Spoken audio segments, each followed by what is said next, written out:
டேய் மச்சான் தூக்கம் வராது பைத்தியம் முடிக்குதுடா. அவன் மட்டும் இப்ப நிம்மதியா தூங்குறான். அவனே தூக்குறான், தூக்க மாத்திரை பொண்ணு தூங்குறான். எனக்கு ஒரு மாத்திரை குடுறா ப்ளீஸ்ரா மச்சான், ப்ளீஸ்ரா குடுறா. ஆமா, இங்க வந்து மெடிக்கல் ஷாப் வச்சுருக்கான். வர போறாங்க தூக்க மாத்திரை போடுறீங்க. வேணும் ஒரு டிப்ஸ் இருக்குது, ட்ரை பண்றியா? சொல்றா மச்சான், என்னன்னு சொல்றா. ஓ, பேக்ல நோட்டு புக் எடுத்து நான் சொல்றேன்.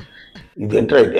என்னத்துக்கு நோட்டு புக்கு மந்திரம் பண்ணி என்ன தூக்கற வைக்க போறேன்? எனக்கு பேப்பர்ல ராக்கெட் கொடுக்க போறேன். போடா எடுத்துக்கோடா. என்னடா இவன் நேரத்துக்கு நோட் எடுத்துன்னு சொல்லி டார்ச்சர் பண்ணலாம். ஒருவேளை மென்டல் ஆயிட்டு போனோம். இதுதான் மச்சான் நோட்டு. இவ்வளவு நேரத்துக்கு நான் நோட் எடுத்துன்னு சொன்னேன். புட்ரா, உனக்கு ஒரு நோட்டு எனக்கு ஒரு நோட்டு எடுத்து படி சொல்றேன். டேய் நாத்துறா இவ்வளவு நேரத்துக்கு. அட படிடா.